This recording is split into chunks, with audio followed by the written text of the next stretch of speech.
Ano nga ba ang kalooban ng Diyos Ama? Sa Mateo 7:21, sabi diyan, hindi lahat na nagsitawag na Panginoon, Panginoon ay makapasok sa kaharian ng langit. Meron palang mga tao na hindi makapasok sa kaharian ng langit. Although na nagsitawag sila sa pangalan ng Panginoon, Panginoon, pero hindi sila makapasok sa kaharian ng langit. Alam niyo bakit? Dahil po, hindi nila ginaganap ang kalooban ng Diyos. Kasi ang nakapasok po sa kaharian ng langit, yun pong ginaganap ang kalooban ng Diyos. Kaya maliligtas yun. Yun na nga yun sa Aklat Roma, Kapitulo 10, versikulo 13. Sabi po dyan, ang lahat na nagsitawag sa pangalan ng Panginoong Jesucristo ay maliligtas. Sa madaling salita, ang lahat na gumaganap sa kalooban ng Diyos Ama na nasa langit ay maliligtas. Yan ang ibig sabihin. Kasi kung ibaba po natin yung istorya po sa Mateo 7:21, sabi doon, hindi ang bawat na nagsitawag, Panginoon, Panginoon, ay makapasok sa kaharian ng langit, kundi ang gumaganap sa kalooban ng Diyos Ama. Yun po ang maliligtas. Kasi po, mayroon pong mga tao talaga na hindi ginaganap ang kalooban ng Diyos. Ang tawag po sa kanila, nagpapanggap lamang na kilala nila ang Diyos, ngunit ikinaila sa pamagitan ng kanilang mga gawa. Palibhas ay sila'y mga malulupit, mga masuwayin at itinakwil sa gawang mabuti. Ang tanong, ano nga ba ang kalooban ng Diyos Ama? Katunayan po nasulat sa mga awit, Kapitulo 40, versikulo 8. Aking kinalulugurang sundin ang inyong kalooban, O Diyos ko, oo, ang inyong kautusan ay nasa loob ng aking puso. Ang mga kautusan pala, kalooban pala yun ng Diyos Ama na nasa langit na kinakailangan nating ganapin upang tayo maligtas. Basa natin ulit, aking kinalulugurang sundin ang iyong kalooban, O Diyos ko, oo, ang iyong kautusan ay nasa loob ng aking puso. Alin yung kautusan na kalooban ng Diyos Ama na ating ganapin o sundin? Mabasa po natin sa Galatia, Kapitulo 6, versikulo 2.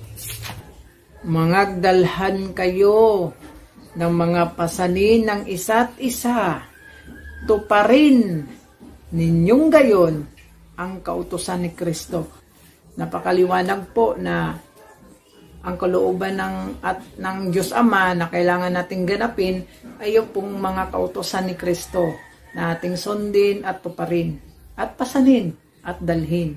Ito nga yung sa Galatia 6:2 na kalooban ng Diyos Ama na kailangan natin sundin at tuparin.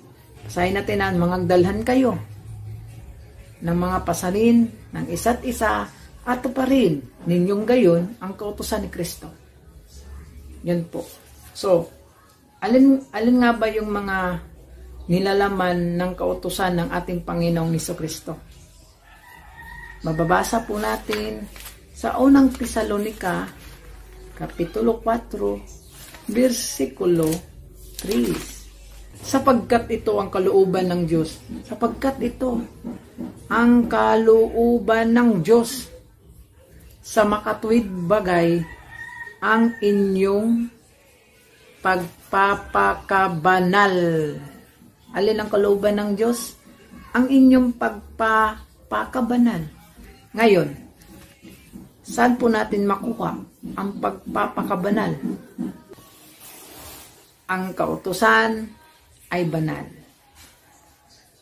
Ang utos ay banal. Ang kautusan at ang utos banal at matuwid. Ayon sa Roma Kapitulo 7, versikulo 12, na yung kautusan na yun ay kalooban ng Diyos Ama na nasa langit na ating sundin, ating tuparin at ganapin upang tayo'y mga ligtas. Yun ay ang kautusan ng ating Panginoong Jesucristo. Kung maganap po natin ang kautusan ng ating Panginoong Jesucristo, Ang resulta po dyan, pagpapakabanal. Kasi ang pagpapakabanal ay kalooban ng Diyos din yan sa atin. Sabi pa nga sa 1 Thessalonica Kapitulo 4, versikulo 3, sapagkat ito ang kalooban ng Diyos sa makatwid bagay ang inyong mga kapatid, sabi niya, ang inyong pagpapakabanal. Na kayo'y, meron pang karugtong, na kayo'y magsiilag sa pakikiapid. Yun po ang kalooban ng Diyos Ama upang makapasok tayo sa kaharian ng langit. Diba? Marami po ang nagsitawag sa pangalan ng Panginoon, pero hindi nakapasok sa kaharian ng langit dahil hindi nila ginaganap ang kalooban ng Diyos Ama sa makatwid. Hindi nila sinunod or tinupad ang kautusan ng ating Panginoong Jesucristo. Kaya hindi sila nakapasok sa kaharian ng langit. Yun namang sa Roma 10:10, ang lahat na nagsitawag sa pangalan ng ating Panginoon ay maliligtas. Dahil yung lahat na nagsitawag sa pangalan ng Panginoon, ginaganap nila ang kalooban ng Diyos Ama. Kanilang sinunod, tinupad, ginanap nila, kaya naligtas sila. Yan po. May isa pang kalooban ng Diyos na kailangan natin pasanin, tuparin, sundin. Mababasa po natin, nasulat po sa 1 Pedro, Kapitulo 2, versikulo 15. Kalooban din ito ng Diyos. Ito. Sapagkat siyang kalooban ng Diyos, diba? Sapagkat siyang kalooban ng Diyos na dahil sa paggawa ng mabuti, ayon palang paggawa ng mabuti. Kalooban pala yan ng Diyos.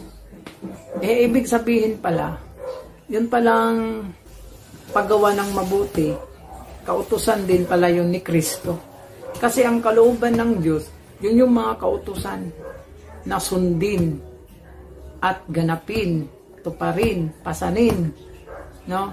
Ngayon, yung paggawa ng mabuti, kalooban ng Diyos, utos talaga ng Diyos na gumawa ng mabuti sa lahat ng mga tao.